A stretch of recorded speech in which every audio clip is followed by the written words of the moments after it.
The smell of death lingered in the air of the grand penthouse that overlooked the city. It wasn't the kind you could detect with your nose, but rather a feeling that settled in your bones. James Wilson lay in his custom-made bed, his once powerful frame now frail and withered.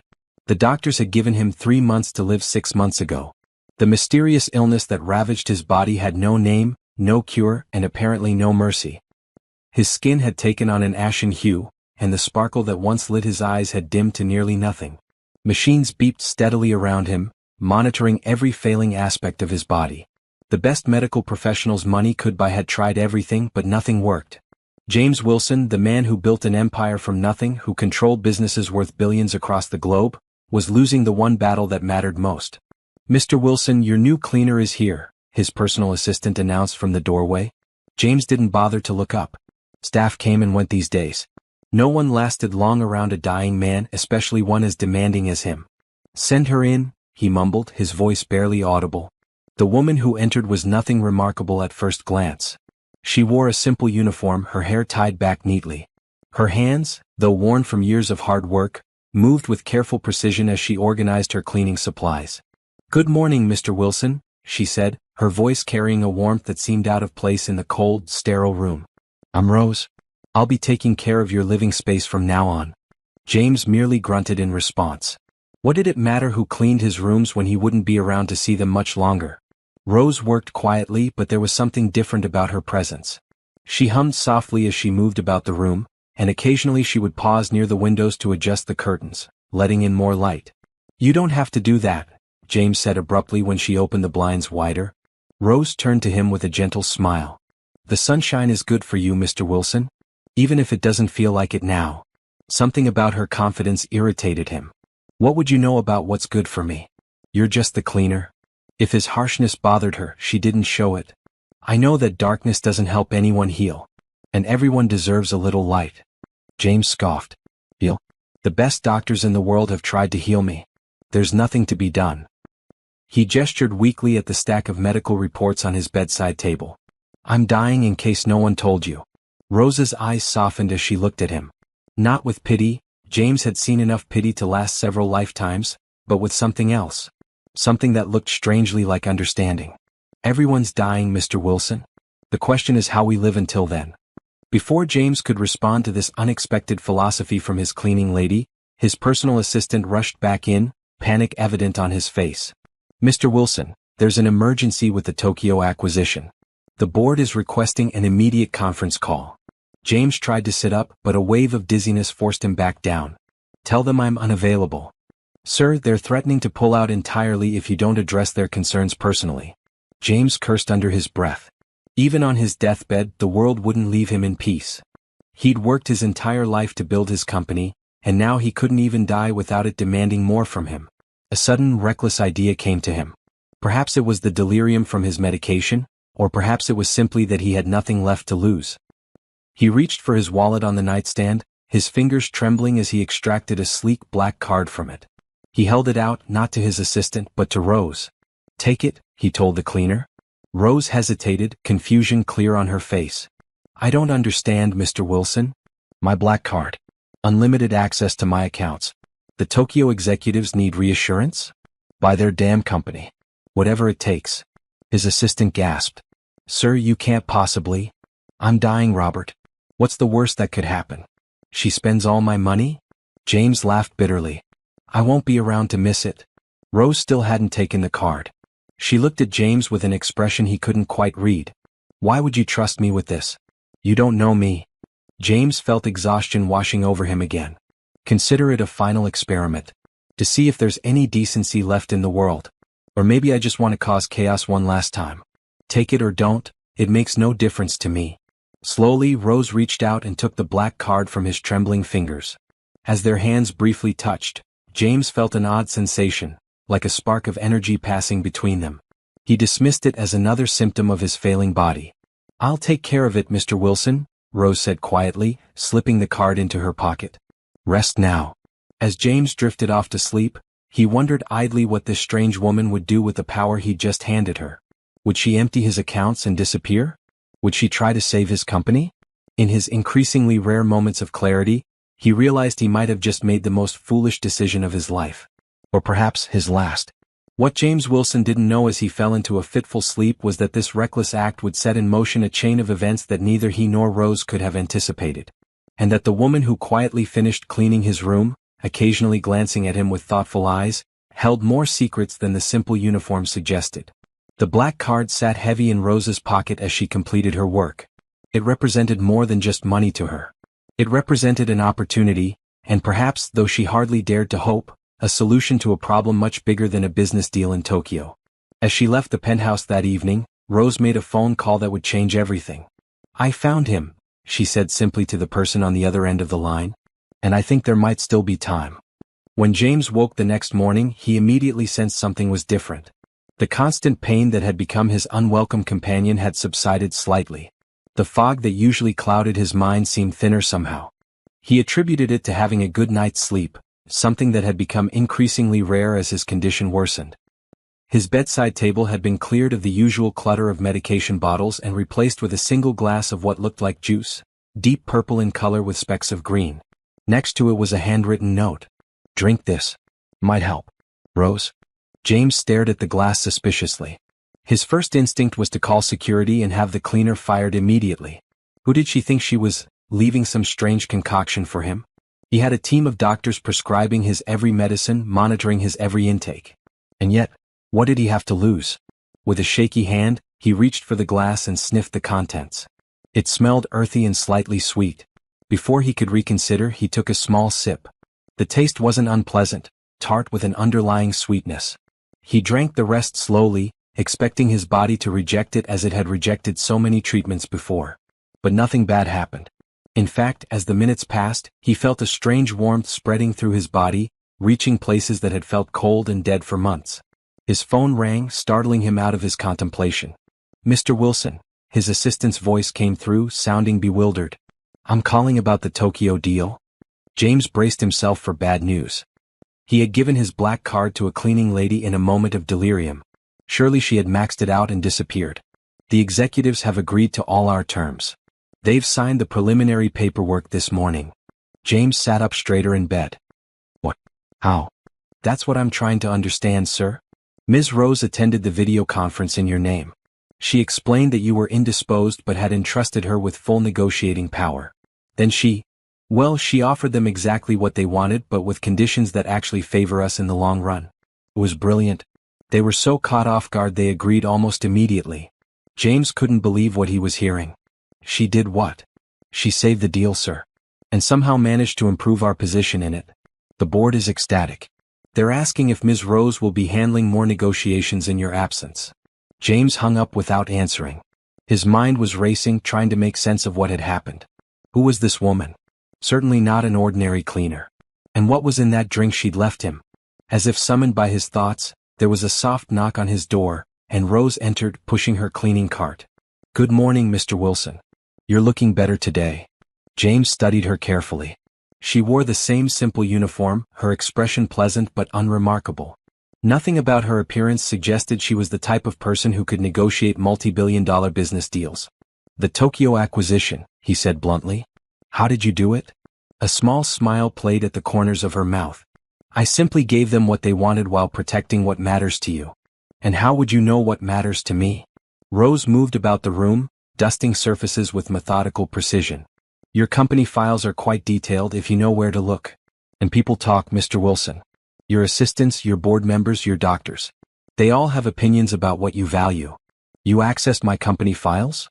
That's grounds for termination and legal action." She looked at him calmly. "You gave me unlimited access to your accounts, Mr. Wilson. Your company is part of those accounts. I did exactly what you asked me to do." James couldn't argue with that logic, irritating as it was. "And what about this?" He held up the now empty glass. "What did you give me?" "A remedy my grandmother taught me. Herbs and fruits with natural anti-inflammatory properties. Nothing dangerous, I assure you. I have a team of specialists who couldn't help me, but you think your grandmother's home remedy will?" he asked sarcastically, even as he noticed the pain in his joints had indeed lessened. Rose stopped her cleaning and looked at him directly. "Modern medicine is powerful, Mr. Wilson, but it doesn't have all the answers. Sometimes the old ways still have value." "Why are you doing this?" James demanded. "What do you want from me?" For the first time, Rose's confident demeanor faltered slightly. I gave you my reason yesterday. Everyone deserves a little light. She paused, then added more quietly, even billionaires who think they're beyond saving. Before James could respond, his private doctor burst into the room, waving a tablet with test results. Mr. Wilson, something extraordinary has happened. Your inflammation markers are down by 15% since yesterday. Whatever new medication they've put you on is showing promising results. James looked from the doctor to Rose, who had quietly resumed her cleaning as if she weren't listening to every word. No new medication, doctor, James said slowly. Just a change in my routine. The doctor looked confused but pleased. Well, whatever it is, keep doing it. This is the first positive change we've seen in months. I'd like to run additional tests this afternoon to confirm these results. After the doctor left, James turned his attention back to Rose.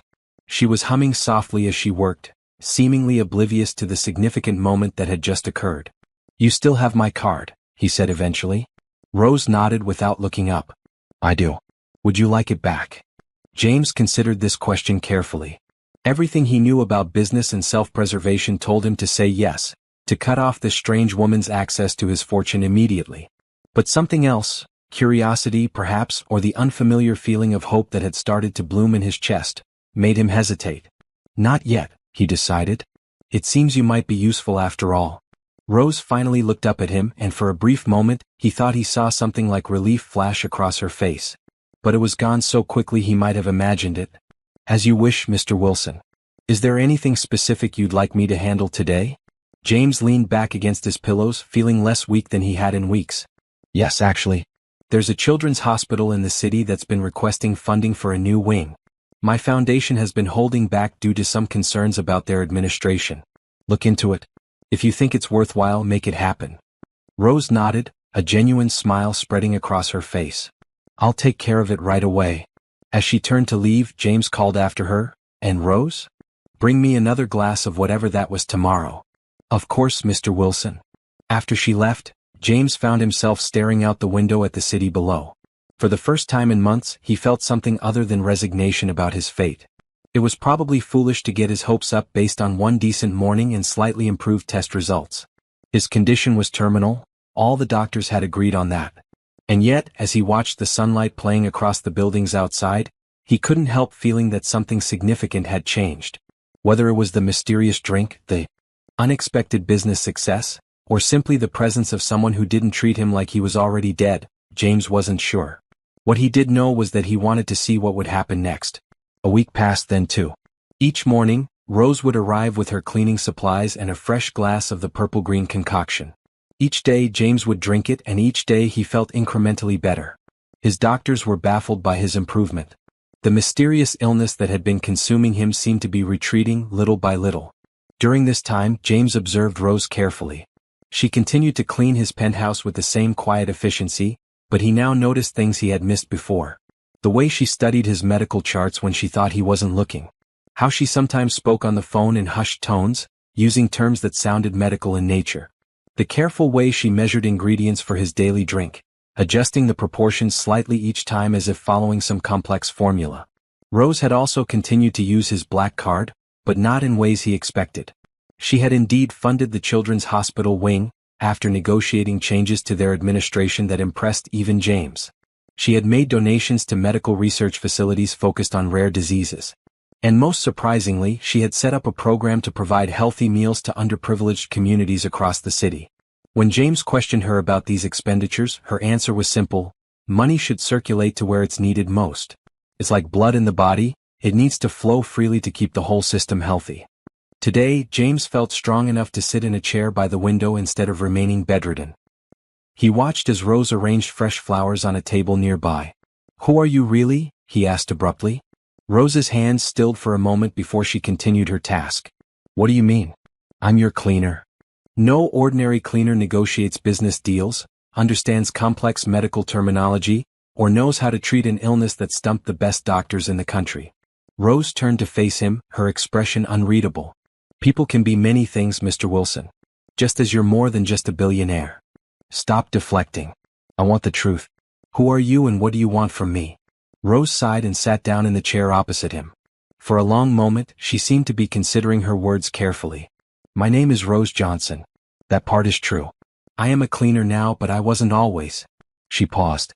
I was once a researcher specializing in rare botanical medicines and their applications for immune-related disorders. James frowned. A researcher? Where? At your company's pharmaceutical division, actually. Wilcor Pharmaceuticals. I led a team developing treatments derived from plants found in remote regions of the world. James felt a chill run through him that had nothing to do with his illness. Wilcor Pharmaceuticals was indeed one of his companies, but it was a relatively small acquisition he'd made 5 years ago. He left its operations largely to the management team he'd put in place. If you worked for me, why are you now cleaning my house? And why didn't you say anything? Rose's eyes hardened slightly. Because 3 years ago, my entire research program was shut down without explanation. My team was disbanded. Our work, years of promising research, was archived and buried. When I protested, I was terminated. No references, no severance, nothing. I couldn't find work in my field again. James was taken aback. That doesn't sound like how my companies operate. Doesn't it? Rose asked quietly. Your empire is so vast, Mr. Wilson. Do you really know everything that happens within it? The implication stung, partly because James knew it was true.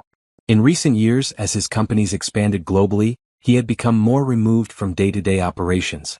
He trusted his executives to run things efficiently and profitably, sometimes without questioning their methods. Why come back as my cleaner? Revenge? Rose shook her head. Information. I needed to understand why our research was shut down when it was showing such promise. And then. She hesitated. And then? James prompted. And then I learned about your illness. The symptoms described in your medical file matched the very condition our research was targeting. It seemed like too significant a coincidence. James leaned forward, ignoring the twinge of pain the movement caused. Are you saying my company suppressed research that could have helped me? I'm saying it's a possibility we need to consider. The timing is suspicious.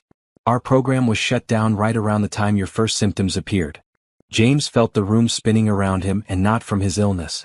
That makes no sense. Why would anyone in my company do that? Rose's voice was gentle but firm. Think about it, Mr. Wilson. Who stands to gain if you die? Who takes control of your empire? The question hit him like a physical blow. His mind raced through the list of potential successors. His executive board. His COO Richard Mercer, who had been with him for 20 years. The various family members and distant relatives listed in his will. This is why I've been using your black card the way I have, Rose continued. Yes, those charitable causes are worthy, but they also provided cover for me to access information and resources I needed. The research facilities I've been funding? They're helping me recreate and continue my old work. The community meal program? The fruits and herbs in those meals are being sourced from the same suppliers I used in my research, suppliers I couldn't afford to access on a cleaner's salary. And my daily drink? James asked, already suspecting the answer. A simplified version of the treatment we were developing. I've been refining it based on your body's responses. That's why you're improving, Mr. Wilson. Not dramatically, but steadily. James sat in stunned silence, trying to process everything Rose had told him. It was almost too fantastic to believe. And yet, the evidence was in his own body. He was getting better when all the doctors had said that was impossible. Why help me? He finally asked. After what my company did to you, why not let me die? Rose's expression softened. Because that's not who I am. And because I believe in the work we were doing. It wasn't just about treating one condition. It was about changing how we approach medicine entirely. Your recovery could prove the value of our research. And what do you want in return? My research reinstated. Proper funding. Recognition for my team members who lost their livelihoods. She paused. And a full investigation into who made the decision to shut us down and why. James nodded slowly. It was a fair request, and far less than she could have demanded given the leverage she now held over him. There's something else you should know, Rose added, her voice dropping lower. The treatment I'm giving you isn't a complete cure yet. It's managing your symptoms and slowing the progression of the disease, but we need the full resources of a proper lab to develop the complete treatment. How much time do I have? With the current formula? Maybe 6 months of improved quality of life. But eventually the disease will adapt. James took a deep breath. 6 months ago he would have considered 6 months of decent health a miracle. Now it felt like merely a starting point. Then we have work to do, he said firmly. Starting tomorrow you're no longer my cleaner. You're my personal research consultant, with full access to whatever resources you need. Rose looked surprised. You believe me? Just like that. I believe the evidence of my own body. And I've built my fortune on knowing when to trust my instincts. James leaned back in his chair, already feeling fatigue setting in despite his improved condition. Besides, what's the alternative? Go back to dying slowly while wondering if someone in my inner circle betrayed me? A small smile appeared on Rose's face. Thank you, Mr. Wilson. James, he corrected her. If you're going to save my life, you might as well use my first name. As Rose gathered her cleaning supplies to leave, a new understanding existed between them. They were no longer merely employer and employee, or even patient and healer. They were allies in a fight against both a mysterious illness and potentially, against enemies hidden within James's own company. For the first time since his diagnosis, James felt something he had almost forgotten. The thrill of having a purpose, a battle to fight. And strangely enough, he wasn't facing it alone. The transformation of Rose from cleaner to researcher happened overnight. James made a few calls, and by morning she had an office adjacent to his penthouse, equipped with everything she needed to continue her work more effectively. Her cleaning uniform was replaced with professional attire, though she insisted on preparing James's daily medicine herself rather than delegating it to a lab assistant. James's executive team was informed that he had hired a new health consultant who had shown promising results. Most accepted this explanation without question, eager to hear that their boss might be recovering. Only Richard Mercer, James's COO and most trusted advisor for 2 decades, expressed concerns. A former cleaner with no verifiable credentials? Richard said during a private meeting with James. You can't seriously be putting your health in her hands. James observed his old friend carefully. Was that genuine concern in Richard's eyes, or something else? Her methods are working, Richard.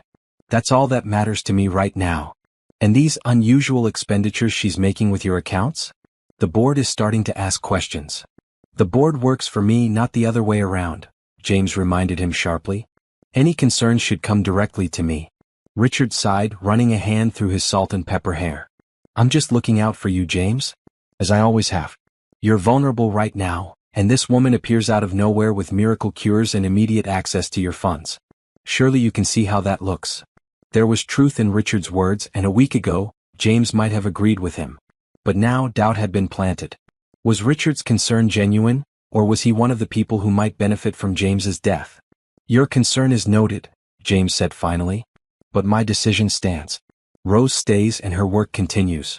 After Richard left, Rose emerged from the adjoining room where she had been reviewing James's complete medical history. He doesn't trust me, she stated simply. Should he? James countered. Rose smiled faintly. Probably not, from his perspective. I wouldn't trust me either if I were in his position. And what position is that exactly? The position of someone who has everything to lose if you recover completely. James nodded thoughtfully. Richard has been with me from the beginning. Before the billions, before the empire. It's hard to imagine him betraying me. The people closest to us often have the most to gain from our downfall, Rose said quietly. But I'm not accusing him specifically. We need evidence, not suspicions. James agreed. So how do we get that evidence? We need to access records from Wilcor Pharmaceuticals from 3 years ago. Specifically, we need to know who ordered my research program terminated and what reason they gave. That shouldn't be difficult. I own the company after all. Rose shook her head. It's not that simple. If someone went to the trouble of burying my research to harm you, they would have covered their tracks. A direct inquiry from you would alert them. We need to be more subtle. James considered this. What do you propose? A routine compliance audit. Your companies undergo them regularly, right? We can include Wilcor in the next round and request all documentation related to research program terminations as part of standard procedure. Clever, James acknowledged. But that still leaves us with a problem.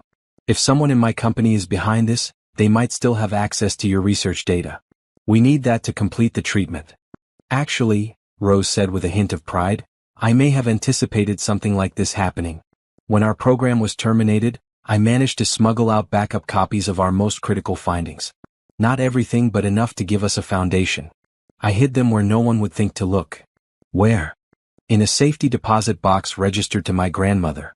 The herbs and preparation methods were passed down through her family for generations before I ever studied them scientifically. It seemed fitting. James couldn't help but be impressed by her foresight. You've been planning this for a long time, haven't you? Not exactly planning, Rose corrected. Hoping for an opportunity. When I saw the cleaning position open in your residence, it felt like fate. She paused. Or maybe just good timing. Your condition had reached a critical stage and I knew I might be able to help. As they continued discussing their strategy, James found himself studying Rose more carefully. There was an intensity to her that he hadn't fully appreciated before, a brilliant mind behind the humble exterior she had first presented. In another life, under different circumstances, she might have been running one of his research divisions instead of cleaning his floors. The thought made him uncomfortable, forcing him to confront the reality that his vast corporate structure might have wronged others like Rose, talented individuals crushed by decisions made far above them, decisions he had delegated without sufficient oversight. We should start the audit tomorrow, James decided. And while that's happening, I want you to tell me everything about your original research. Leave nothing out. Rose nodded, but before she could respond, James's personal phone rang. A line reserved for family and his closest associates. The caller ID showed it was his niece, Sophia, his only living relative who still kept in regular contact. She had been traveling abroad when his condition worsened and had been devastated that she couldn't return immediately due to work commitments. Uncle James, her voice came through bright and relieved. I just heard from Richard that you're doing better. Is it true? Are the new treatments working? James glanced at Rose, who had discreetly moved away to give him privacy but remained within earshot. Yes, Sophia. I'm feeling stronger every day. When are you coming back to the States? That's actually why I'm calling. I've wrapped up everything here in London and I'm flying back tomorrow. I can't wait to see you and meet this miracle Dr. Richard mentioned. James frowned slightly at the mention of Richard. He told you about Rose?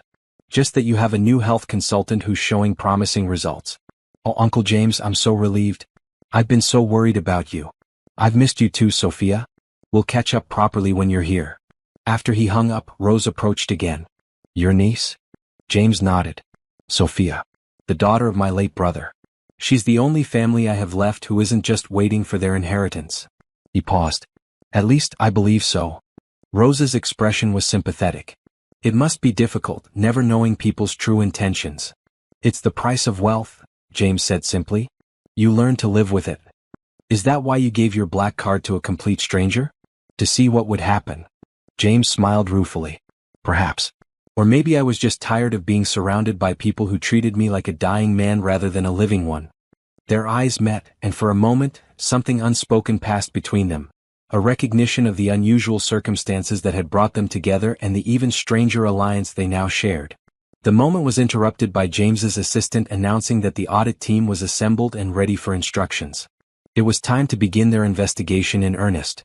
As Rose left to prepare the audit documentation, James found himself wondering about the boundaries of their new relationship. She was now his potential savior, his ally in uncovering a possible conspiracy, and perhaps something approaching a friend. Someone who saw him as a person first, not just a billionaire or a patient. It was an unfamiliar feeling and not entirely unwelcome. 2 days after initiating the audit at Wilcor Pharmaceuticals, Rose burst into James's penthouse, her face flushed with excitement and alarm. I found something, she announced, placing her laptop on the table in front of him. The audit team sent over the first batch of files this morning, and I've been combing through them. Look at this. James leaned forward to examine the screen. It showed an email chain from 3 years ago, discussing the termination of several research programs due to budget realignment. Rose's botanical medicine project was on the list, along with 3 others. Budget cuts aren't unusual, James noted. What am I missing? Look at the date, Rose pointed at the timestamp. March 15th. Now look at this. She pulled up another document, a medical report from James's personal physician. Your first abnormal test results appeared on March 10th, just 5 days earlier. The timing is too perfect to be coincidence. James studied the documents carefully. This still doesn't tell us who made the decision. No, but look at the approval signature on the budget realignment. Rose zoomed in on a digital signature at the bottom of the document. Richard Mercer, James read aloud, a cold feeling settling in his stomach. But this doesn't prove anything. As COO, Richard approves dozens of budget decisions every month. True, but there's more. Rose pulled up another document. This is a list of all terminated projects from that period. Notice anything unusual? James scanned the list. They're all medical research programs related to immunology or rare diseases. Exactly. And here's where it gets even more suspicious. She opened a financial report. 2 months after these programs were terminated, Wilcor acquired a small biotech company called Nexus Therapeutics for an amount well above market value. Guess what Nexus specialized in? Let me guess. Treatments for conditions similar to mine? Rose nodded grimly. They had a promising treatment in development, but it was years away from clinical trials. The acquisition effectively buried their research too, as they were absorbed into Wilcor's structure and their projects reprioritized. James leaned back, trying to process this information. So someone systematically eliminated research that might have helped treat my condition, including yours. But why? What would be the point? I think, Rose began, but was interrupted by the arrival of Sophia, who entered the penthouse without knocking, as was her habit. "Uncle James," she exclaimed, rushing to embrace him. "You look so much better." James returned her hug warmly, genuinely pleased to see her. Sophia had always been his favorite relative, with her bright intelligence and genuine affection that seemed unrelated to his wealth. Sophia, perfect timing. "I'd like you to meet Rose Johnson, my new health consultant. Rose, this is my niece, Sophia Wilson." Rose extended her hand with a polite smile. "It's a pleasure to meet you, Ms. Wilson. Your uncle speaks highly of you." Sophia shook Rose's hand enthusiastically. "The pleasure is all mine. I can't thank you enough for what you're doing for him. I was so afraid I was going to lose him." "We're making progress," Rose said carefully. "But there's still work to be done." "Whatever you need, just say the word," Sophia insisted. "I want to help in any way I can." As Sophia settled in, chatting about her work in London and catching up with her uncle, Rose discreetly closed her laptop, keeping their discoveries private for now. James gave her a slight nod of approval. Until they knew more, it was best to keep their suspicions contained. Later that evening, after Sophia had retired to her usual guest suite in the penthouse, James and Rose reconvened in his private study. "What do you make of all this?" James asked, returning to their earlier conversation. "I think someone deliberately suppressed research that could have treated your condition. Whether they caused the illness is another question entirely, but they certainly ensured you wouldn't find a cure through conventional means. And you believe Richard is involved?" Rose chose her words carefully. "His signature is on key documents, but that doesn't mean he understood the implications. He might have been manipulated, or he might be the mastermind. We need more information." James nodded thoughtfully. "Tomorrow, I want you to access the records for Nexus Therapeutics. Find out who brokered that acquisition and where their key researchers ended up." "I can do that. But James, there's something else we need to consider." Rose's expression grew more serious. "If someone did deliberately ensure you wouldn't be cured, they might not be happy about your improving condition. We need to be careful." "You think I'm in danger beyond my illness?" "I think we both might be if the wrong people realize what we're doing." As if to underscore her point, James's private security system chimed with an alert. Someone had attempted to access his study through the executive elevator, an access point that only a handful of people had clearance to use. James quickly checked the security feed. "It's Richard. What is he doing here at this hour?" Rose quickly gathered her laptop and notes. "I should go. He can't find us meeting like this." "Use the private exit through the bedroom," James instructed, pointing to a hidden door disguised as part of the wall. "It leads to the service elevator." As Rose hurried toward the exit, she turned back briefly. "Be careful what you say to him. We don't know how much he suspects." James nodded, arranging himself casually in his chair as if he had been sitting alone. The moment Rose disappeared, he called out, "Come in, Richard." The door opened and Richard Mercer entered, looking surprised to find James awake and alert at such a late hour. "James, I didn't expect you to be up." Richard glanced around the study as if looking for something, or someone. "I was just checking in before heading home. Security told me you were still awake." "Couldn't sleep," James replied easily. "Too many thoughts about the future." Richard smiled, pulling up a chair. "That's a good sign. A month ago, you weren't thinking beyond the next day." "Amazing what a little hope can do," James remarked, studying his old friend closely. Was that a flicker of discomfort in Richard's eyes? "Rose's treatments are working better than anyone expected." "Yes, about that." Richard leaned forward. "I've been doing some digging into Ms. Johnson's background." James felt a prickle of alarm but kept his expression neutral. "Oh. She wasn't just any researcher at Wilcor. She was developing some rather unconventional treatments." Treatments that were deemed unsafe by our review board. Is that so? James asked mildly. The report cited unpredictable side effects and insufficient clinical data. That's why her program was terminated. Richard paused. I'm concerned she might be using you as a test subject for treatments that couldn't pass proper medical scrutiny. James considered his response carefully.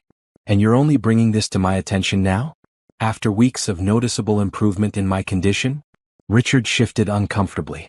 I only just connected the dots. The name was familiar, but it took time to locate the old records. I see. James tapped his fingers on the armrest. Well, I appreciate your concern, but I think I'll continue with the current treatment plan.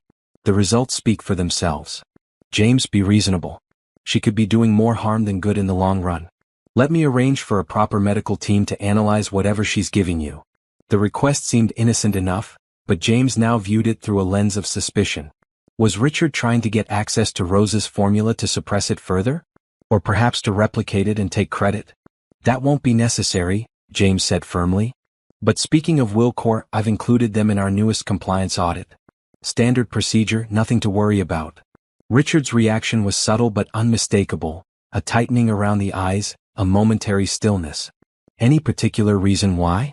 Just being thorough. After my brush with mortality, I want to make sure all parts of the business are running as they should. Of course. Richard stood, his smile not quite reaching his eyes. Well, I should let you rest. It's late. Good night, Richard. After Richard left, James waited 15 minutes before texting Rose. Coast clear. But we need to move faster. He's asking questions about you and the audit. Rose's reply came instantly, already on it. Be careful. I'll see you in the morning. As James prepared for bed, he couldn't shake the feeling that the game had changed. What had begun as a search for answers about his illness now felt increasingly like a dangerous chess match where the stakes were literally life and death. And he wasn't entirely sure who all the players were yet. The next morning, James woke to find Rose already in his penthouse, but she wasn't alone. Sophia was with her, the two women deep in conversation over coffee. Good morning, James said, surprised to see them together. You're both up early. Sophia grinned. Rose was telling me about her background in botanical medicine. Fascinating. Did you know she spent 6 months in the Amazon studying plants that indigenous healers have used for centuries?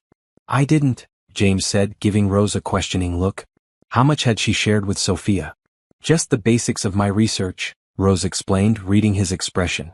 Sophia was curious about your treatment. Sophia nodded enthusiastically. The way she approaches medicine is incredible, Uncle James. Combining traditional knowledge with modern science. It makes so much sense. James relaxed slightly, pouring himself coffee. It does seem to be working. Actually, Rose interjected, I was just telling Sophia that we need to retrieve some additional research materials from a secure location. It might help us finalize the treatment. The safety deposit box? James asked. Rose nodded. I'd like to go today if possible. The sooner we have those notes, the better. I'll come with you, Sophia offered immediately. Uncle James probably shouldn't be out and about too much, and you shouldn't go alone if these materials are as important as you say. James and Rose exchanged glances. They hadn't planned on involving Sophia, but her offer made sense from a practical standpoint. And if they were going to retrieve sensitive materials, having another trusted person might be useful. That's very kind of you, Sophia, Rose said. If your uncle approves? Of course, James agreed. But be careful, both of you. And keep me updated. After the women left, James decided to do some investigating of his own. Using his executive access codes, he logged into Wilcor's secure server to look for additional information on the Nexus Therapeutics acquisition. If Richard had been involved, there would be a paper trail. Meanwhile, Rose and Sophia arrived at the bank where Rose's grandmother had kept the safety deposit box. After verifying her identity and completing the necessary paperwork, they were led to a private room with the box. So what exactly are we looking for? Sophia asked as Rose unlocked the box. Research notes, formulas, and samples that couldn't be replicated easily, Rose explained, lifting the lid. When my program was shut down, I knew I needed to preserve the work. These materials represent years of research. Inside the box were several notebooks, USB drives, and sealed containers with dried plant samples. Rose carefully removed each item, explaining its significance to Sophia, who seemed genuinely interested. This is amazing, Sophia said, examining one of the notebooks. You documented everything so meticulously. Science requires precision, Rose replied, organizing the items into her bag. Especially when working with natural compounds that can vary in potency. As they were preparing to leave, Rose's phone buzzed with a text from James. Found something. Richard signed off on Nexus acquisition personally. Bypassed normal review process. Come back ASAP. Rose's expression grew serious. We need to get back to your uncle right away. He's found something important. They hurried out of the bank and into the waiting car. As they drove through the city, Sophia asked, Is everything okay? You seem worried. Rose hesitated, unsure how much to share. We're investigating some irregularities related to your uncle's illness and my former research. It's complicated. Sophia's expression shifted slightly. You think someone deliberately suppressed treatments that could have helped him? Rose looked at her sharply. What makes you say that? It's the logical conclusion, Sophia said calmly. Uncle James gets sick with a mysterious illness that stumps the best doctors. You, a researcher who was working on relevant treatments, get fired and your work buried. Then you find your way back to him and start healing him with the very treatments that were suppressed. She shrugged. It doesn't take a genius to see there might be foul play involved. Rose studied the younger woman with new appreciation. Sophia was clearly more perceptive than she had initially given her credit for. Yes, that's what we suspect. And we think we might know who was involved. Richard. Sophia guessed. When Rose looked surprised, she added, He's been acting strange since I got back. Too interested in your treatment methods. Too concerned about Uncle James making a full recovery. Plus, he's the only one besides me who benefits significantly if Uncle James dies. How so? Richard gets control of the company until I'm ready to take over, according to the will. That could be years of effective control. And knowing Richard, he'd find ways to make that arrangement permanent. The car pulled up to James's building and they hurried inside, taking the private elevator to the penthouse. But when they entered, they found the main room empty. Uncle James? Sophia called out. There was no answer. Rose moved quickly to the study where she had left James earlier, pushing open the door. The room was in disarray, papers scattered, a chair overturned, and James's laptop open on the desk. Something's wrong, Rose said, alarm rising in her voice. He wouldn't leave the penthouse without telling us, especially after that text. Sophia was already checking the other rooms. His bedroom's empty too. And his phone is still here. She held up James's personal device. He never goes anywhere without this. Rose returned to the study, examining the laptop screen. It showed Wilcore's financial records from 3 years ago, specifically the details of the Nexus acquisition. There was a document pulled up showing Richard's signature on the final approval, dated just 2 weeks after James's first abnormal test results. He found proof, Rose said grimly. And now he's gone. Sophia joined her, looking at the screen. You think Richard took him? But why now? Why not weeks ago before you started helping him? Rose's mind raced. Because now James is improving. He's no longer certain to die from his illness. And if he recovers completely, Richard loses everything, Sophia finished. He'd be exposed, possibly face criminal charges. Rose began gathering the scattered papers. We need to find them. Fast. But how? They could be anywhere. Rose paused, a thought occurring to her. Not anywhere. If Richard wants to ensure James doesn't recover, he'd need to take him somewhere private, somewhere he could control the situation. She turned to Sophia. Does your family own any properties that aren't widely known? Places Richard might have access to? Sophia's eyes widened. The lake house. It's about 2 hours upstate, very isolated. Our family used it for vacations when I was young, but it hasn't been used much in recent years. Richard knows about it, he's been there for corporate retreats. That's our best bet, Rose decided. But we should be careful. If Richard is desperate enough to kidnap James, he's dangerous. Shouldn't we call the police? Sophia asked. Rose shook her head. With what evidence? A missing billionaire who left no signs of struggle, whose COO has every legal right to meet with him. We'd waste precious time trying to convince them. No, we need to handle this ourselves. She opened her bag containing the research materials they'd just retrieved. And I need to prepare something first. If James has been without his medicine for hours, his symptoms will be returning. He'll need a stronger dose than usual.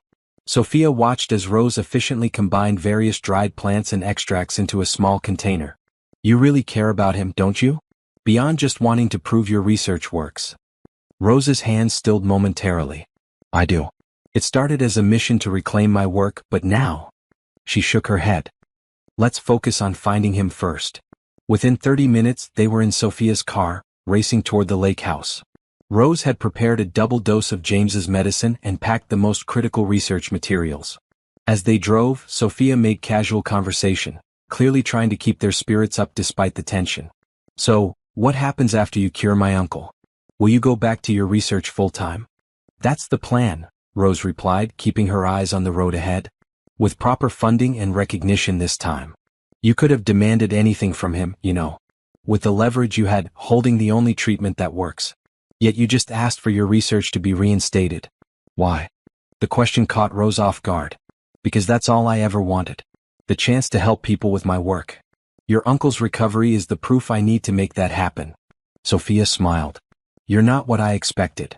What did you expect? I don't know. Someone more calculating, perhaps. Uncle James isn't known for trusting people easily, especially since he got sick. Yet he trusted you almost immediately. Rose considered this. I think we recognized something in each other. A certain kind of determination, maybe? As they neared the lake house, Sophia directed them onto increasingly remote roads until finally they turned onto a private drive hidden by trees. In the distance, they could see a large rustic building overlooking a serene lake. Richard's car is here, Sophia whispered, pointing to a black sedan parked near the entrance. We were right. Rose parked a distance away, hidden by trees. We need to be smart about this. We don't know if he's alone or what condition your uncle is in. There's a back entrance through the boathouse, Sophia suggested. We used it as kids to sneak out at night. It leads directly to the lower level of the house. Rose nodded. Perfect. Lead the way. They made their way quietly through the woods surrounding the property until they reached the boathouse at the edge of the lake. The door was locked, but Sophia knew where a spare key was hidden. Inside, they found a narrow passageway leading up to the main house. As they crept closer, they began to hear voices, Richard's distinctive authoritative tone, and then James's voice, weaker but still defiant. You won't get away with this, Richard. People will ask questions when I die suddenly. People expect you to die, James. That's the beauty of it. You've been terminal for months. No one will be surprised when your condition deteriorates rapidly. Rose knows the truth. She has evidence. Richard laughed coldly. A disgruntled former employee with a personal vendetta? Who would believe her over me? I've been by your side for 20 years. I built this company with you. And now you want to take it from me. I deserve it. Richard's voice rose angrily. I've done all the work for years while you got all the glory. And what's your grand plan? Hand everything over to Sophia? She's barely out of college. Rose and Sophia exchanged glances as they continued to move silently toward the voices, which were coming from what appeared to be the main living area of the house. Why did you do it, Richard? James asked, his voice sounding strained. The illness. Was it your doing from the start? There was a pause and then Richard's chilling response. Not intentionally, no. That was just fortunate timing. But when I realized what was happening to you, when I saw the early test results, I made sure you wouldn't find a cure. Every promising research avenue, every potential treatment, I buried them all. Rose motioned for Sophia to stay back as they reached a point where they could see into the room without being seen. James was sitting in a chair, looking pale and weak, his hands tied to the armrests. Richard stood over him, holding what appeared to be a syringe. And what's that? James nodded toward the syringe. Something to speed things along? Just a sedative, Richard replied calmly. To keep you comfortable while nature takes its course. Without your miracle cure, your symptoms should return with a vengeance within 24 hours.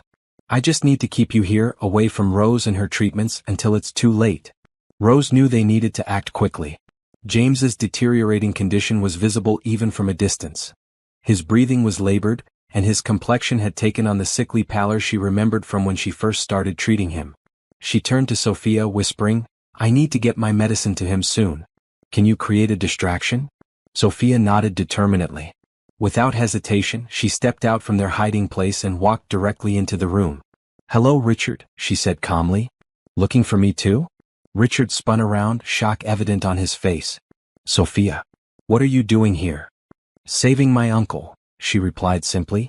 Did you really think I wouldn't figure it out? As Richard's attention was fully on Sophia, Rose slipped around the edge of the room, making her way toward James. Their eyes met briefly and she saw relief wash over his face. You're making a mistake, Sophia, Richard said, his voice hardening as he moved toward her, syringe still in hand. You don't understand what's at stake here. I understand perfectly, Sophia countered, backing away slowly, drawing Richard further from James. You tried to kill my uncle for money and power. It's not complicated. While this confrontation unfolded, Rose reached James and quickly began untying his restraints. I have your medicine, she whispered, pulling the container from her pocket. Double strength. You need it now. James nodded weakly and Rose helped him drink the prepared formula. As she worked, she kept one eye on Sophia and Richard, who were still engaged in their tense standoff. You'll never get away with this, Richard was saying. No one will believe your story. It will be your word against mine, and I have decades of credibility in this company. Actually, Rose called out, standing up beside James's chair, it won't be just her word. It will be mine, James's, and the evidence we've already secured from Wilcore's records. Richard turned, his face contorting with rage when he saw Rose. You. Haven't you caused enough trouble? The only one causing trouble here is you, Richard, James said, his voice already sounding stronger as the medicine began to take effect. It's over. We know everything. Richard looked from James to Rose to Sophia, the reality of his situation clearly dawning on him. In a sudden moment of desperation, he lunged toward James, the syringe raised. But Sophia was faster. She grabbed a heavy bookend from a nearby shelf and swung it at Richard's arm, causing him to drop the syringe. He stumbled backward, clutching his injured arm. You ungrateful little, he began, but was cut short as James rose from his chair, steadier than anyone expected, and delivered a solid punch to Richard's jaw. The older man collapsed to the floor, unconscious. That felt good, James remarked, shaking out his hand. Been wanting to do that for about 24 hours now. Rose couldn't help but smile as she checked Richard's pulse. He's fine. Just knocked out. Sophia, is there anything we can use to restrain him until the authorities arrive? There's rope in the boathouse, Sophia replied, already moving toward the door. I'll get it. When they were alone, James turned to Rose. You came for me. Of course I did, she said simply. We're in this together now. James studied her face. You risked everything. If Richard had caught you? Some things are worth the risk. Her eyes met his. Your life is one of them. For a moment they stood in silence, the weight of unspoken words hanging between them. Then James reached out and took her hand in his. Thank you, he said softly. Not just for saving my life today but for giving me a reason to fight for it again. Rose squeezed his hand gently. The fight isn't over yet. We still need to complete the treatment and make sure Richard faces justice for what he's done. We will, James assured her. Together. As Sophia returned with the rope, they set about securing Richard and calling the authorities. The day's events had brought them all closer, forging a bond of trust and shared purpose that none of them had expected. And as the golden afternoon light filtered through the windows of the lake house, turning everything it touched to amber, Rose found herself wondering what would happen after James was fully cured, after the danger had passed and her research was reinstated. Would there still be a place for her in his world? Or would their paths diverge once their common goal was achieved? She pushed the thought aside for now. There would be time for such questions later. For now, she was simply grateful that they had found James in time, that her medicine was working, and that the truth was finally coming to light. The rest could wait. 3 days after the confrontation at the lake house, James was back in his penthouse, feeling stronger than he had in months. The double dose of Rose's medicine had not only countered the effects of his mistreatments but seemed to have accelerated his improvement. Richard was in custody, facing multiple charges including attempted murder and corporate fraud, after a thorough investigation revealed the extent of his machinations. The morning sun streamed through the windows as James, Rose, and Sophia gathered around the dining table, surrounded by documents and research materials. They had spent the last few days planning their next steps. So the audit confirmed everything, Sophia said, reviewing the final report.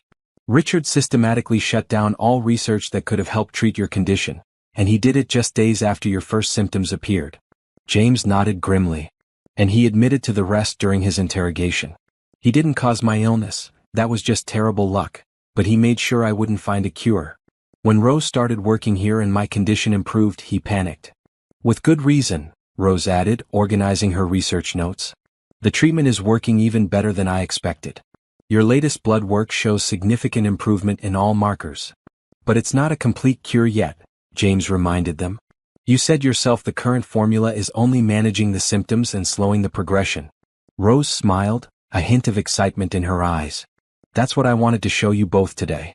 With the materials we recovered from the safety deposit box and the additional data from Wilcore's records, I think I can develop a complete treatment. Something that would eradicate the disease entirely, not just manage it. Sophia leaned forward eagerly.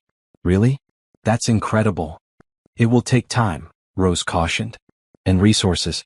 We need a proper laboratory setup, a small team of trusted researchers, and access to rare botanical specimens from several regions. Whatever you need, James said without hesitation. The entire Wilson Pharmaceutical Division is at your disposal. I've already replaced the leadership there with people I personally vetted. Rose looked uncertain. Are you sure that's wise? Working within your corporate structure is what got my research suppressed in the first place. This time will be different, James assured her. I'll be directly involved. No decisions about your research will be made without your approval. And I'll be watching too, Sophia added firmly. Uncle James is giving me an official position overseeing special projects, including yours. No one will interfere with your work again. Rose seemed touched by their support. Thank you. Both of you. James stood up, moving to the window. His movements were noticeably more fluid, less pained than they had been even a week ago. There's something else we need to discuss. The broader implications of your research, Rose. What do you mean? She asked. Your treatment isn't just helping me. It could potentially help thousands, maybe millions of people with similar immune disorders. This goes beyond just saving my life. Rose nodded slowly. That was always the goal of my research. To develop treatments from natural sources that could help people who haven't responded to conventional medicine. Then we need to think bigger, James said, turning back to face them. A new research institute, independent but well-funded. Focusing on your work but expanded to include other promising natural medicine approaches. Something that can't be shut down or suppressed by corporate interests. Sophia's eyes widened. The Johnson Institute for Botanical Medicine. Has a nice ring to it, don't you think? Rose looked stunned. You'd name it after me? Why not? James asked. It's your research, your vision. I'm just providing the resources to make it happen. I don't know what to say, Rose admitted, clearly overwhelmed by the suggestion. Say yes, Sophia encouraged. You deserve this after everything that happened. Rose took a deep breath. Yes. But on one condition, that we make the treatments accessible to everyone who needs them, not just those who can afford to pay. James smiled. I wouldn't have it any other way. In fact, I've been thinking about restructuring how my medical companies operate generally. This experience has been enlightening in many ways. The three of them spent the rest of the morning outlining plans for both Rose's complete treatment for James and the broader institute. There was an energy in the room, a sense of purpose that went beyond just saving one man's life. They were planning something that could change the landscape of medicine itself. As they worked, James found himself watching Rose, the intensity of her focus as she explained complex biochemical processes, the passion in her voice when she talked about helping patients who had been told there were no options left. She had entered his life as a cleaner, became his healer, and now was helping reshape his understanding of what his wealth and influence could accomplish. Later that afternoon, when Sophia had left to begin setting up meetings with potential institute partners, James and Rose found themselves alone in the penthouse study. There's something I've been meaning to ask you, James said, pouring them both tea, another of Rose's herbal blends that had become a daily ritual. That first day when you came to work, as my cleaner, did you plan to reveal your identity eventually? Or were you just gathering information? Rose accepted the tea thoughtfully. Honestly, I didn't have a clear plan. I knew who you were, of course, and I suspected your illness might be related to my research. But I didn't know if I could help you or if you'd even listen to me. What changed? You gave me your black card, she said with a small smile. It was such an unexpected act of trust, or recklessness, that it forced my hand. I saw an opportunity and took it. I'm glad you did, James said quietly. Even if my reasons were less than noble at the time. What were your reasons? Rose asked curiously. You never really explained why you gave a complete stranger unlimited access to your fortune. James considered the question. I told myself it was an experiment to see what would happen. But looking back, I think I was just tired. Tired of being surrounded by people who saw me as either a dying man to be pitied or an obstacle to their ambitions. You were different. You cleaned my room and adjusted my curtains like I was going to be around to enjoy the sunlight. Small kindnesses matter, Rose said. especially when someone is suffering. They do, James agreed. Though I'm not sure giving someone access to billions of dollars qualifies as a small kindness. They both laughed, and James was struck by how natural it felt, sitting here with her, planning a future he hadn't believed he would have just months ago. Rose, he began hesitantly. When this is all over, when you've developed the complete cure and the institute is up and running, what then? She looked at him curiously. What do you mean? For you personally. What do you want your role to be? Director of Research? Chief Scientist? The institute will be yours to shape however you want. Rose set down her tea, considering the question seriously. I want to be involved in the research directly. That's where my passion is, in the lab, working with plants and compounds, seeing the results firsthand. But I also want to train others to share the knowledge I've gathered. So perhaps something that allows me to do both. And James hesitated again, feeling uncharacteristically uncertain. Would you continue to work closely with me? Or would you prefer more independence? Rose studied his face, seeming to understand the real question beneath his words. I would like to continue working with you, James. In whatever capacity makes sense. Just working? He asked softly. A slight blush colored her cheeks. That would depend on what other capacities you might be considering. Before James could respond, his phone rang, Sophia calling with an update on the institute plans. The moment passed, but something had shifted between them, an acknowledgement of possibilities beyond their current roles as patient and healer. As James took the call, Rose moved to the window looking out at the city below. From here, everything looked small, buildings, people, cars, all reduced to miniature versions of themselves. But she knew the reality on the ground was complex, vibrant, full of stories like hers and James's. Stories of struggle and resilience, of unexpected connections and second chances. Whatever happened between them personally, she was grateful for this chance to reclaim her work and expand it beyond what she had ever imagined possible.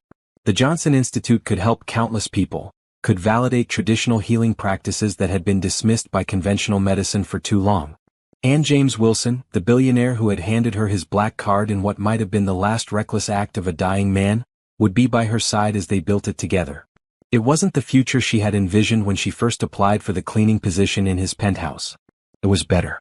6 weeks had passed since the confrontation with Richard, and the transformation in James's life was remarkable. The penthouse that had once felt like a luxurious prison now buzzed with activity and purpose. The temporary laboratory set up in what used to be a rarely used guest wing was fully operational, staffed with a small team of researchers personally vetted by Rose. James had resumed limited work duties, participating in video conferences and making key decisions, though he still delegated much of the day-to-day operations.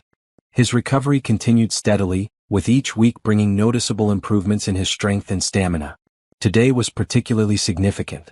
Rose and her team had been working around the clock on the enhanced formula that they hoped would not just manage James's symptoms but eliminate the disease entirely. The initial tests looked promising, and they were ready to begin the final phase of treatment. James sat in what had become the main treatment room, watching as Rose carefully prepared the new medicine. Her movements were precise, confident, a scientist in her element. Nervous? She asked, glancing up at him. A little, he admitted. It's one thing to manage a condition indefinitely. It's another to believe it might be gone completely. Rose nodded, understanding. The human body is remarkably complex. There are no guarantees even with all our research. But the preliminary results are the most promising I've ever seen. I trust you, James said simply. Those 3 words hung in the air between them, weighted with meaning that went beyond medical confidence. Over these weeks of working closely together, their relationship had deepened in ways neither had fully acknowledged aloud. Rose completed her preparations and approached with a small glass containing a liquid similar to his daily medicine but with a deeper hue. This is different from your regular doses, she explained. The enhanced formula contains compounds that specifically target the root cause of your condition, not just the symptoms. You'll need to take it daily for 2 weeks and we'll monitor your response closely. James took the glass from her, their fingers brushing briefly. To new beginnings, he said, raising it slightly before drinking the contents. To new beginnings, Rose echoed softly. The door opened and Sophia entered, carrying several folders. Sorry I'm late. The zoning commission had questions about the environmental impact of the institute. She noticed the empty glass in James's hand. Is that it? The new treatment. Just took the first dose, James confirmed. Sophia grinned. Historic moment. How do you feel? Exactly the same as 5 minutes ago, James replied dryly. Miracle cures take time, apparently. Speaking of the institute, Rose said, turning to Sophia. How are the plans progressing? Better than expected, Sophia reported, spreading the folders on a nearby table. We've secured the location, 50 acres just outside the city, with plenty of room for both research facilities and botanical gardens. The architectural plans are being finalized now. James joined them at the table, examining the preliminary designs. The Johnson Institute for Botanical Medicine was taking shape as a striking modern complex surrounded by carefully planned gardens where medicinal plants from around the world would be grown and studied. It's beautiful, Rose said, studying the renderings. I never imagined anything like this when I was working in that small lab at Wilcor. It's just the beginning, James assured her. Once we publish the results of my case study, there will be widespread interest in your methods. We've already received inquiries from medical researchers in 12 countries. And that's without any public announcements yet, Sophia added. We've been deliberately quiet until we can prove the complete treatment works. Rose looked momentarily overwhelmed. It's happening so fast. 6 months ago I was cleaning floors and dreaming of somehow getting back to my research. Now this.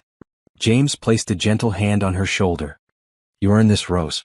Your persistence, your knowledge, your compassion. You never gave up even when the entire system was against you. Their eyes met, and Sophia cleared her throat theatrically. I just remembered I have another meeting. I'll leave you two to discuss treatment protocols.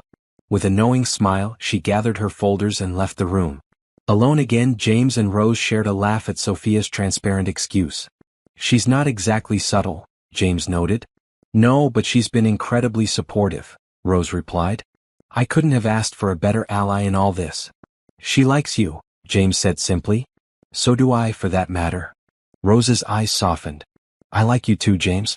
Rather more than I should, professionally speaking. I think we moved beyond a strictly professional relationship when you saved my life, he pointed out. Twice if we're counting. True, she acknowledged with a smile.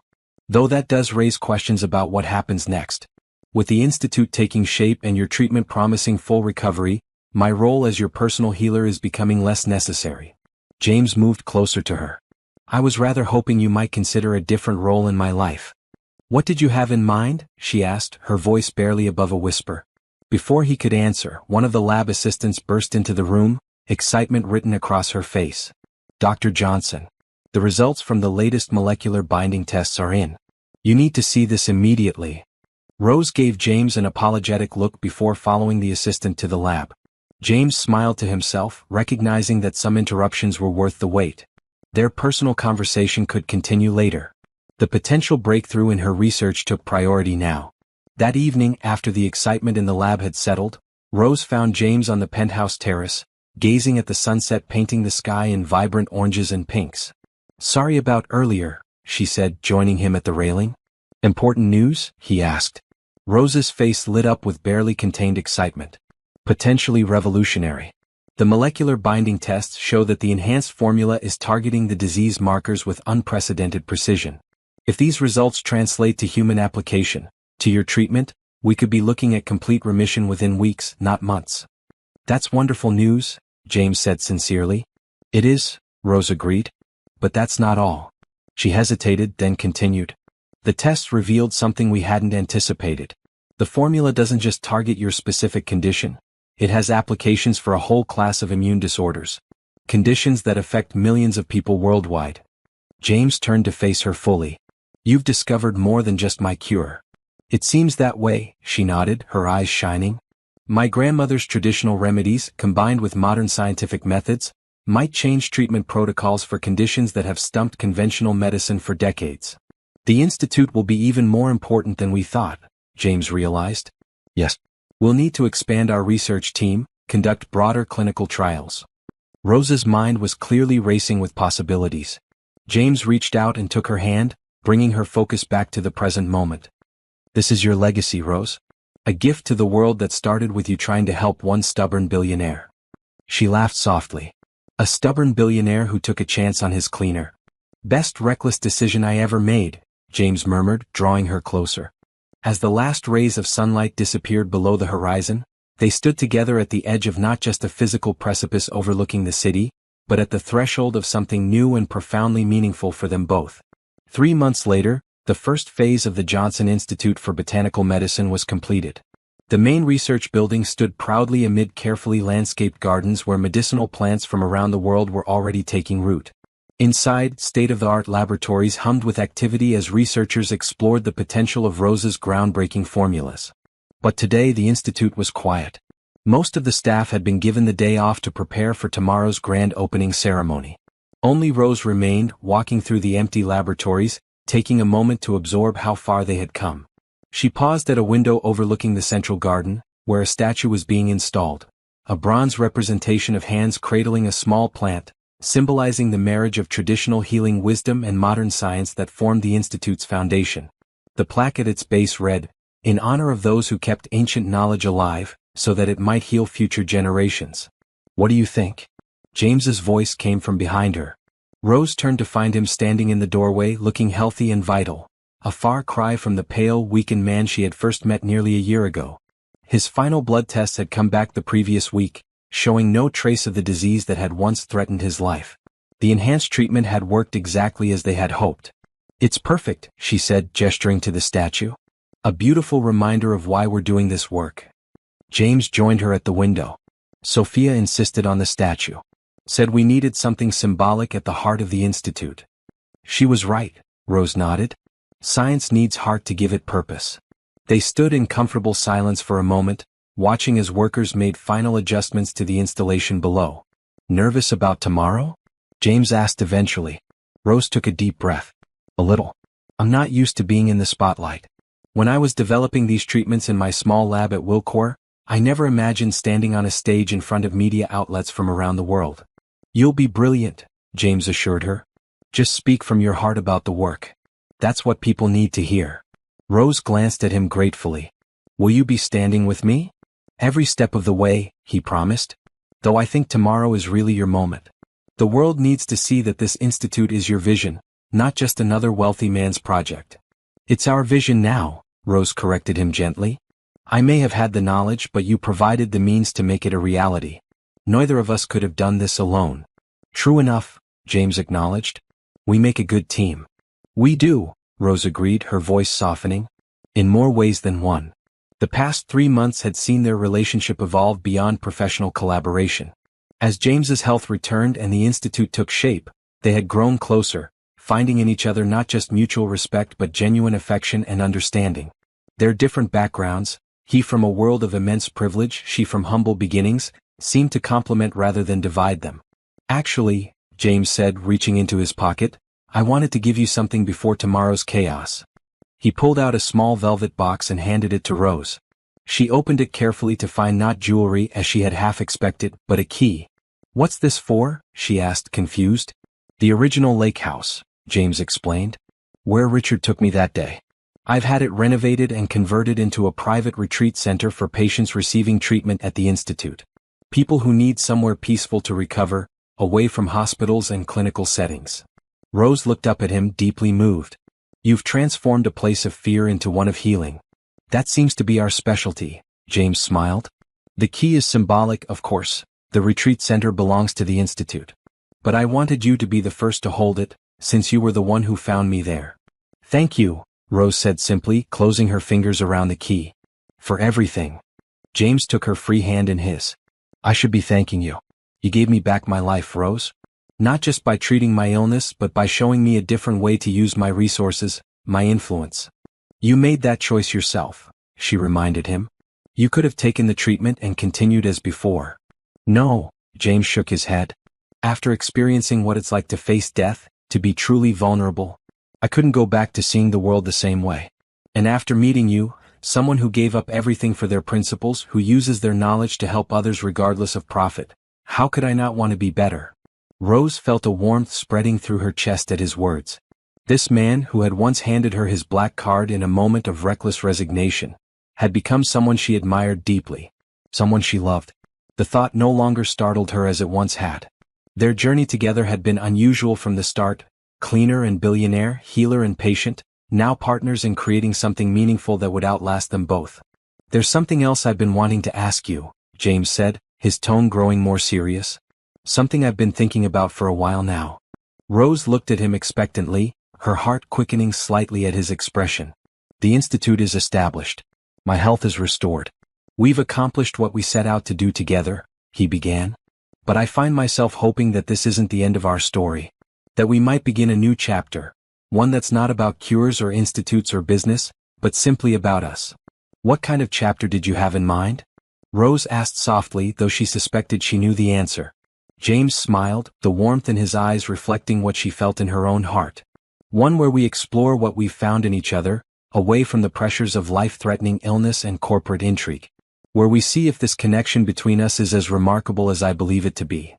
I'd like that, Rose replied, her voice barely above a whisper. Very much. He leaned forward, his hand gently touching her cheek, and their lips met in a kiss that felt both inevitable and remarkable, the natural progression of a journey that had begun in the most unusual circumstances. When they parted, Rose couldn't help but laugh softly. A year ago I was cleaning your penthouse, and you were a dying man who gave me his black card. Now look at us. Life takes unexpected turns, James agreed with a smile. Sometimes for the better. As they left the institute together, walking hand in hand through the gardens that would soon help heal countless others, Rose marveled at how thoroughly her life had changed. From researcher to cleaner to leader of a groundbreaking medical institute, and now, perhaps, to something even more meaningful. The sun was setting behind them, casting long shadows ahead, a fitting metaphor for the path they had traveled and the future stretching before them. Whatever challenges lay ahead, they would face them together, the unlikely pair who had found in each other not just healing but a new beginning. The morning of the Institute's grand opening dawned clear and bright. The newly completed facility gleamed in the early sunlight, its modern architecture blending harmoniously with the natural landscape. Media crews had begun setting up at dawn, and a steady stream of guests, medical professionals, researchers, government officials, and philanthropists, were arriving for the 10 a.m. ceremony. Inside the main building, Rose stood before a mirror in her office, smoothing her dress, a simple but elegant design in deep green that complemented her warm skin tone. It was a far cry from the cleaner's uniform she had worn when she first entered James's life, yet she still recognized herself in the reflection. Success had changed her circumstances but not her essence. A knock at the door interrupted her thoughts. "Come in," she called. Sophia entered, looking polished and professional in a tailored suit. "Everything's ready. The auditorium is filling up, and the live stream is set to begin in 30 minutes. She studied Rose with an approving smile. "You look perfect." "I feel a bit like an imposter," Rose admitted. "All these distinguished guests coming to hear me speak." "Nonsense," Sophia said firmly. "You're Dr. Rose Johnson, pioneering researcher and founder of a revolutionary approach to medicine. You belong at that podium more than anyone." Rose smiled gratefully. "Thank you for that. And for everything you've done to make this possible. The Institute wouldn't exist without your support." "Family supports family," Sophia said simply, then added with a twinkle in her eye, "which you practically are now, wouldn't you say?" Rose felt her cheeks warm. "James and I are taking things one day at a time." Sophia hummed skeptically. "Is that why he's been walking around with that ridiculous grin for the past month? Because you're taking things one day at a time?" Before Rose could respond, there was another knock, and James himself appeared in the doorway. He looked striking in a dark suit, his restored health evident in his confident stance and clear eyes. "Am I interrupting?" he asked, glancing between the two women. "Not at all," Sophia replied with a mischievous smile. "I was just heading down to greet the health minister. See you both at the ceremony." She squeezed Rose's hand encouragingly as she left, closing the door behind her. "Nervous?" James asked, crossing the room to stand before Rose. "Terrified," she admitted. "But in a good way, I think. Like standing at the edge of something important." "You've been there before," he reminded her gently. "When you decided to apply for that cleaning position. When you took my black card and used it to negotiate a business deal. When you came to find me at the lake house. Courage in the face of uncertainty seems to be one of your defining qualities." Rose smiled at his assessment. "I never thought of myself that way. I just did what needed to be done." "And that's exactly what you'll do today," James assured her. "Tell our story. Share your vision. The rest will follow naturally."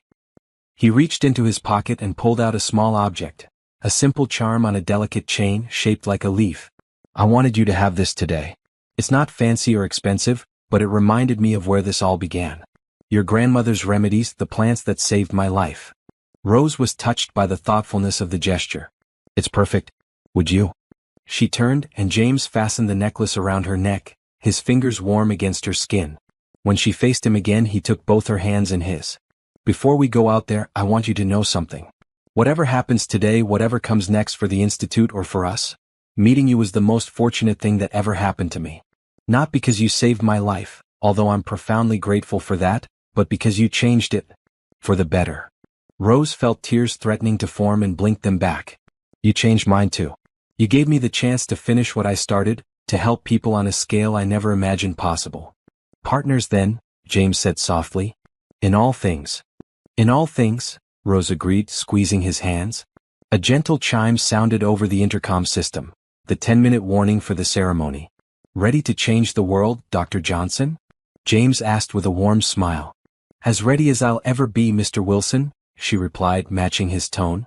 They walked together through the corridors of the Institute, passing laboratories where breakthrough treatments would be developed, meeting rooms where knowledge would be shared, and healing gardens where patients would find peace during their recovery.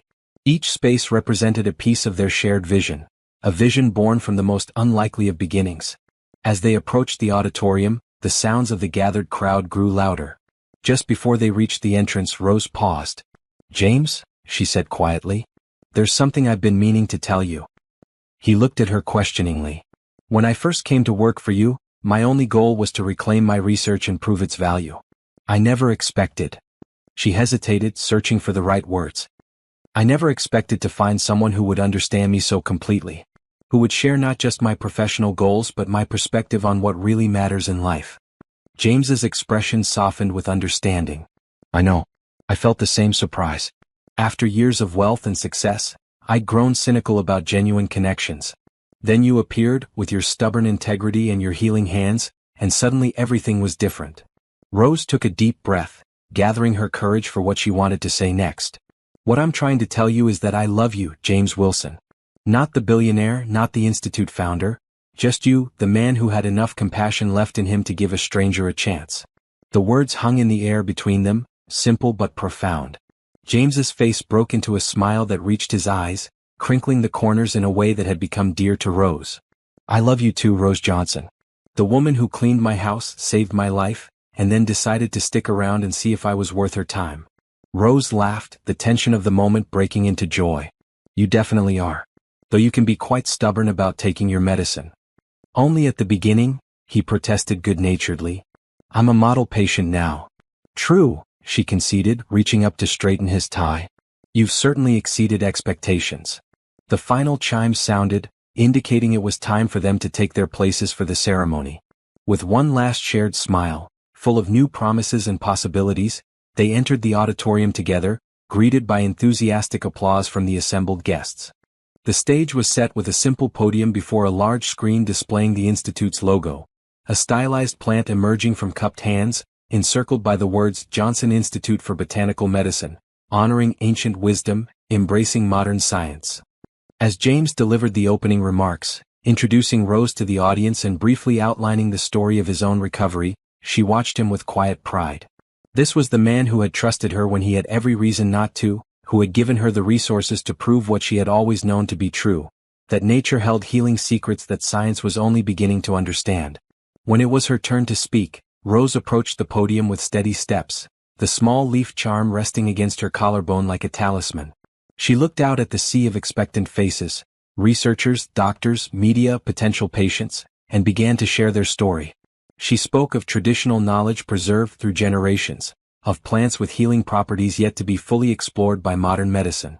She described her journey from academic researcher to cleaner and back to scientist, carefully framing the story to protect James's privacy while emphasizing the scientific breakthrough they had achieved together.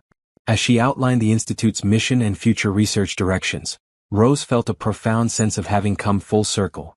The dream that had been taken from her had returned in a form more magnificent than she could have imagined.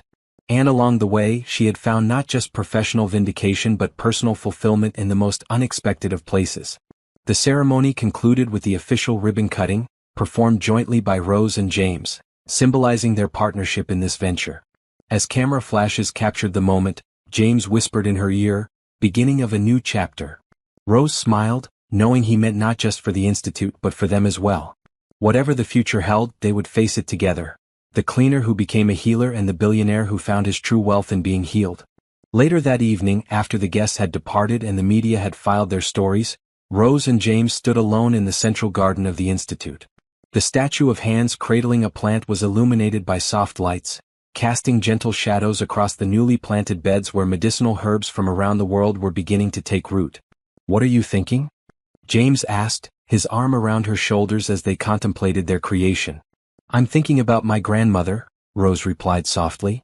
"How she taught me to respect these plants, to understand their power. How she always said that true healing comes from both the medicine and the intention behind it." She looked up at him. "She would have liked you, I think." "I wish I could have met her," James said sincerely. "To thank her for passing down the knowledge that saved my life."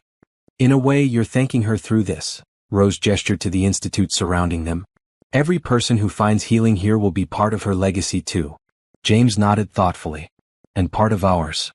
The word ours settled comfortably between them, a simple acknowledgement of the bond they now shared. What had begun as an employer-employee relationship, evolved into healer and patient, then partners in a shared mission, had finally become something more personal and profound. A connection built on mutual respect, shared purpose, and genuine love. As they walked together through the garden that symbolized their journey, Rose reflected on the strange path that had led her here. From losing everything to finding more than she had ever dreamed possible. From cleaning the floors of a dying billionaire to standing beside him in perfect health, building a future that would touch countless lives. All because one day, in a moment of desperation or inspiration, James Wilson had handed his black card to his cleaner, setting in motion a chain of events that neither of them could have anticipated. Some might call it fate. Others might see it as the logical outcome of two determined people finding a common purpose. Rose preferred to think of it simply as life's remarkable capacity for unexpected second chances.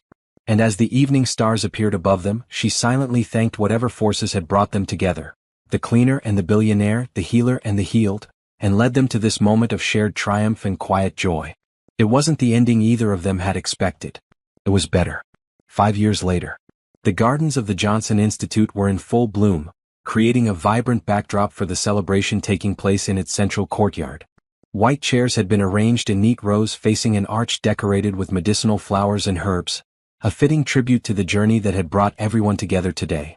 It was the 5th anniversary of the Institute's founding, but today was special for another reason. James Wilson and Rose Johnson had chosen this date to renew their wedding vows, surrounded by those who had been part of their remarkable story. In the 3 years since their intimate wedding ceremony, held in these same gardens with only Sophia and a few close friends in attendance, life had unfolded in beautiful and unexpected ways for the couple. Near the front row, their 2-year-old daughter Lily sat on Sophia's lap, fidgeting with the flower crown on her dark curls. At just 2, she already showed signs of inheriting her mother's gentle determination and her father's curious intelligence. Next to them, cradled in the arms of Rose's trusted assistant, was 6-month-old Thomas, named after Rose's grandfather who had first taught her grandmother about healing plants. As guests took their seats, the Institute's achievements were visible all around them. What had begun as a single building surrounded by gardens had expanded into a comprehensive campus with research facilities, treatment centers, and educational spaces. Patients from around the world now came to benefit from the unique approach to healing that combined traditional plant-based remedies with cutting-edge science.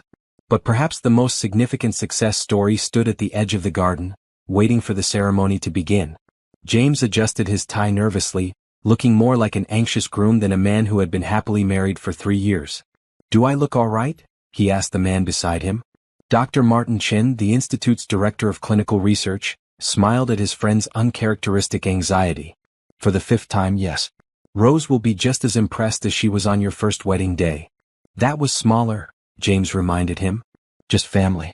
This is a celebration of everything you've built together," Martin finished for him. "Both the Institute and your family." James nodded, his eyes scanning the assembled guests. Researchers who had been part of Rose's original team at Wilcor, now leading their own departments at the Institute. Patients whose lives had been transformed by treatments developed here. Medical professionals who had once been skeptical but now partnered with the Institute to bring integrated healing approaches to traditional hospitals. And at the center of it all, the family they had created together. something James had never imagined for himself during his years of single-minded business building, and certainly not during those dark months when he thought his life was ending. The music changed, signaling the start of the ceremony. James took his position under the flower-adorned arch, his heart beating faster as he waited for Rose to appear. When she did, walking slowly down the garden path in a simple white dress with Lily now holding her hand, James felt the same rush of emotion he had experienced the first time he saw her this way. Rose's face lit up with a smile as their eyes met, and little Lily broke away to run toward her father, who scooped her up into his arms. "Daddy, look at my flowers," she exclaimed, pointing to her crown. "They're beautiful, sweetheart, just like you and your mother," James said, kissing her cheek before setting her back down to rejoin Sophia. Rose reached him, taking his hands in hers. "Ready to do this again?" she asked softly. "With you? Always," he replied. The ceremony was simple and heartfelt. They repeated the vows they had made 3 years ago, adding new promises that reflected the journey they had traveled since, as spouses, parents, and partners in the work that continue to transform lives around the world. "When I first met you," James said in his renewed vows, "I was a man who had lost hope. You gave me not just health but purpose. Not just a future but a family. Every day with you and our children is a gift I never expected to receive." Rose's eyes shimmered with emotion as she responded. "You took a chance on me when I was just your cleaner with strange ideas. You trusted me when you had every reason not to. And together we've created more than I ever dreamed possible. This institute, our children, our life together. You're still the best reckless decision I ever made." Their guests laughed at this reference to their unusual beginning, many of them knowing the full story of how the cleaner and the billionaire had found each other. As they sealed their renewed vows with a kiss, little Lily clapped excitedly, and baby Thomas cooed from his caretaker's arms, as if approving their parents' commitment. The celebration afterward spread throughout the Institute's grounds, with food, music, and tours for guests who hadn't visited before. James and Rose moved among their friends and colleagues, Lily skipping alongside them, occasionally stopping to explain her favorite plants to anyone who would listen, a miniature tour guide already passionate about her parents' work. Later in the evening, as the party continued under strings of lights illuminating the gardens, James and Rose found a quiet moment alone, watching their daughter dozing in Sophia's arms while Thomas slept peacefully in his carrier nearby. "Did you ever imagine this?" Rose asked, leaning against her husband's shoulder. "When you were sick, when you first gave me your black card, did you ever think we'd end up here?" James shook his head. "Never. I was just trying to cause a little chaos before I died." He smiled, wrapping his arm around her. "Instead, I found everything worth living for." Rose looked out at the Institute buildings glowing softly in the evening light, then at their sleeping children. "From cleaning your floors to running this place together, raising our kids. Life takes the strangest turns." "The best ones," James agreed. "Though I have to say, you were a very overqualified cleaner. And you were a surprisingly cooperative patient." Eventually. They laughed together, the easy intimacy of years together evident in their gentle teasing. "The Institute is requesting permission to name the new pediatric wing after Lily and Thomas," Rose mentioned, changing the subject. "They want to honor the next generation of the Johnson-Wilson legacy." "What do you think?" James asked, always careful to make these decisions together. "I think our children will have plenty of opportunities to make their own legacy," Rose replied thoughtfully. "But it's a nice symbol of what we're building here, something that will continue beyond us." James nodded. "A place of healing that honors the past while looking to the future. Just like us." As the celebration continued around them, they remained in their quiet corner, content to watch their family and the fruits of their work flourishing together. The unlikely path that had brought them together, a dying billionaire's reckless act and a determined cleaner's secret knowledge, had led to something neither could have anticipated. A full life rich with purpose, love, and the joy of creating something meaningful together. And as the stars appeared above the institute that bore Rose's name but belonged to both of them, and now to their children too, they shared a silent moment of gratitude for the strange circumstances that had brought them together and the choice they had made to build something lasting from those unusual beginnings. A cleaning lady with a secret. A billionaire with a black card and nothing to lose. A chance encounter that had healed not just a disease, but two hearts that hadn't known they were searching for each other. Sometimes the most unexpected cures were exactly what was needed. And sometimes they led to the most beautiful beginnings.